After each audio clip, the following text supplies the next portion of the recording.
Minha sogra me deu um chá de fertilidade e agora ouço vozes no berço do meu filho. O segredo do Ian me destruiu.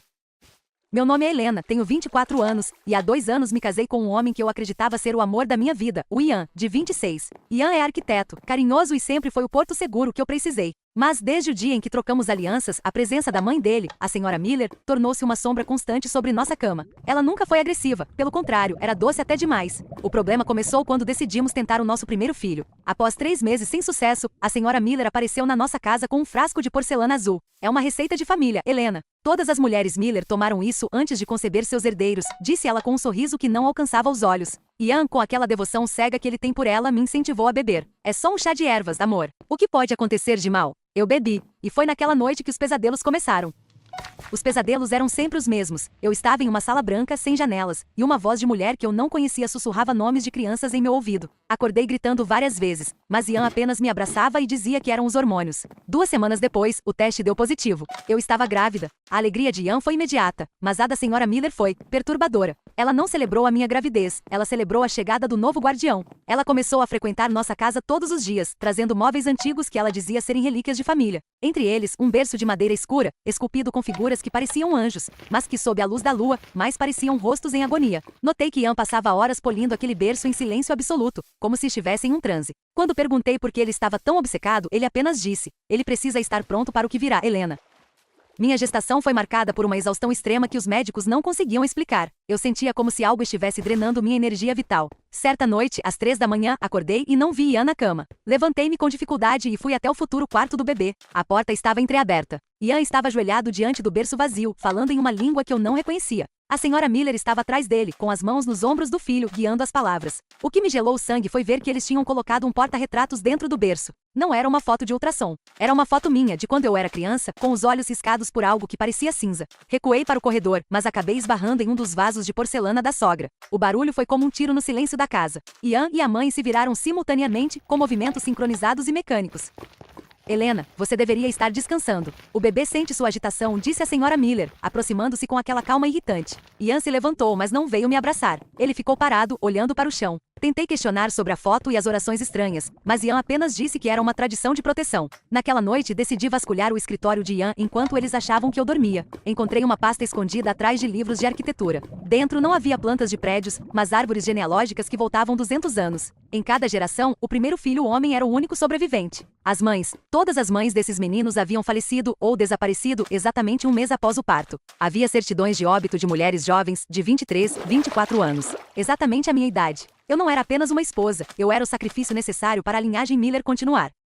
O suor frio escorria pelo meu rosto enquanto eu lia aqueles papéis. O nome da última mulher a desaparecer era Sarah, a primeira esposa do pai do Ian. Nos registros oficiais, ela havia fugido, mas na pasta de Ian, havia uma foto dela, pálida e sem vida, deitada naquele mesmo berço de madeira escura. Ouvi passos no corredor e escondi a pasta rapidamente. Era Ian. O que você está fazendo aqui, Helena? Perguntou ele, a voz fria como gelo. Tentei inventar uma desculpa, mas ele viu meus olhos vermelhos de chorar. Ele se aproximou e segurou meus pulsos. A mamãe disse que você tentaria nos deixar. Ela disse que você não entenderia a honra que é carregar um Miller. Ele me levou de volta para o quarto e pela primeira vez, ele trancou a porta por fora. Eu estava prisioneira no lugar que eu chamava de lar, esperando o dia em que meu filho nasceria e minha vida terminaria.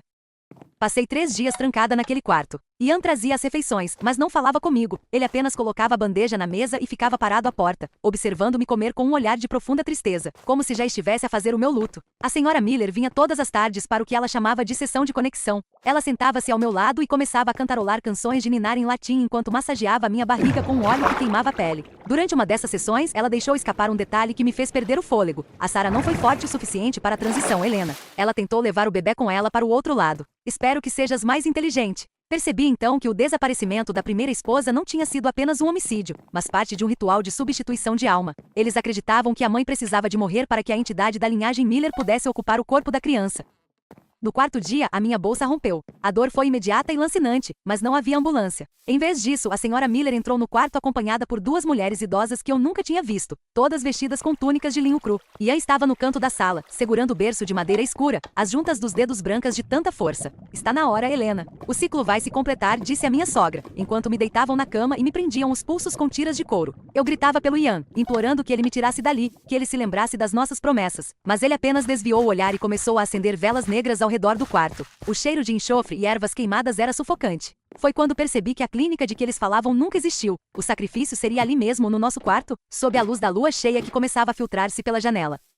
O trabalho de parto avançava e a cada contração, eu sentia que a minha consciência estava a ser empurrada para fora do meu corpo. A voz da senhora Miller tornava-se um trovão na minha mente, comandando o bebê a tomar o que era seu por direito. No momento de clareza absoluta causado por um pico de adrenalina, consegui soltar uma das mãos da tira de couro que estava mal presa. Enquanto elas estavam distraídas com o cântico, tateei a mesa de cabeceira e encontrei o candeeiro de vidro pesado. Com um esforço sobre-humano, acertei na cabeça de uma das velhas e atirei o candeeiro contra as velas, iniciando um pequeno incêndio nas cortinas de seda. O pânico instalou-se. Ian correu para apagar as chamas e, nesse segundo de distração, consegui soltar o outro pulso e empurrar a senhora Miller com toda a força contra o berço de madeira, que virou com um estrondo metálico.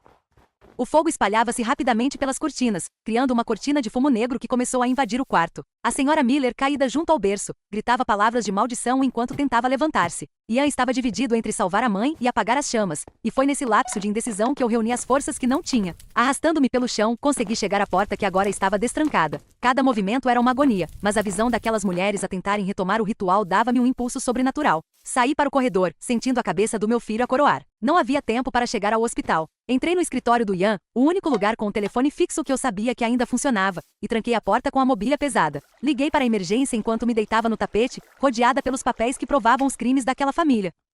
O nascimento foi um borrão de dor, suor e o som de Ian a bater na porta do escritório com um machado. Helena, deixa-me entrar. Ele precisa de ser consagrado. Ele rugia completamente entregue à loucura da mãe. No momento em que o meu filho soltou o primeiro choro, um silêncio absoluto caiu sobre a casa. O fogo que antes estalava alto parecia ter sido abafado. O choro do bebê não era normal. Era um som profundo, quase vibrante, que fez os vidros das janelas do escritório racharem. Quando a polícia e os bombeiros finalmente derrubaram a porta principal da casa, encontraram-me desmaiada, abraçada ao meu filho, no meio de um escritório que estranhamente não tinha sido tocado pelo incêndio que consumiu o resto do andar superior. Ian e a senhora Miller tinham desaparecido, deixando para trás apenas o berço de madeira escura, reduzido a cinzas no meio do quarto de casal.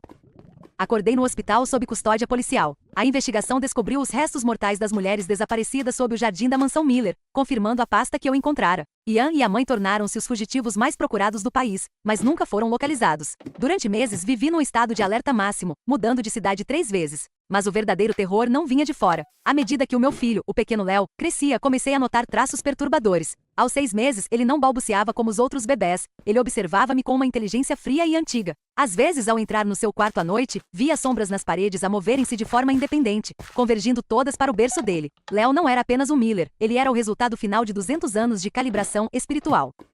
Acordei no hospital sob custódia policial. A investigação descobriu os restos mortais das mulheres desaparecidas sob o jardim da mansão Miller, confirmando a pasta que eu encontrara. Ian e a mãe tornaram-se os fugitivos mais procurados do país, mas nunca foram localizados. Durante meses vivi num estado de alerta máximo, mudando de cidade 3 vezes. Mas o verdadeiro terror não vinha de fora. À medida que o meu filho, o pequeno Léo, crescia, comecei a notar traços perturbadores. Aos 6 meses, ele não balbuciava como os outros bebés. Ele observava-me com uma inteligência fria e antiga. Às vezes, ao entrar no seu quarto à noite, via sombras nas paredes a moverem-se de forma independente, convergindo todas para o berço dele. Léo não era apenas um Miller, ele era o resultado final de 200 anos de calibração espiritual.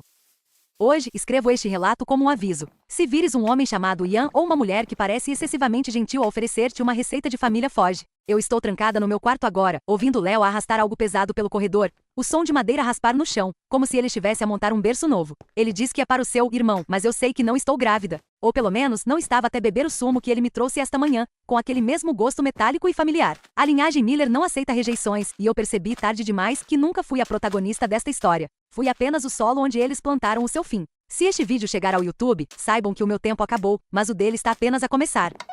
Com essa história podemos aprender que às vezes, o monstro não está embaixo da cama, mas sentado à mesa do jantar de domingo. O que você faria se descobrisse que sua família esconde segredos como esses? Deixe sua opinião nos comentários e não se esqueça de se inscrever no Reddit Spider para mais relatos que vão te tirar o sono. Até a próxima se você conseguir dormir.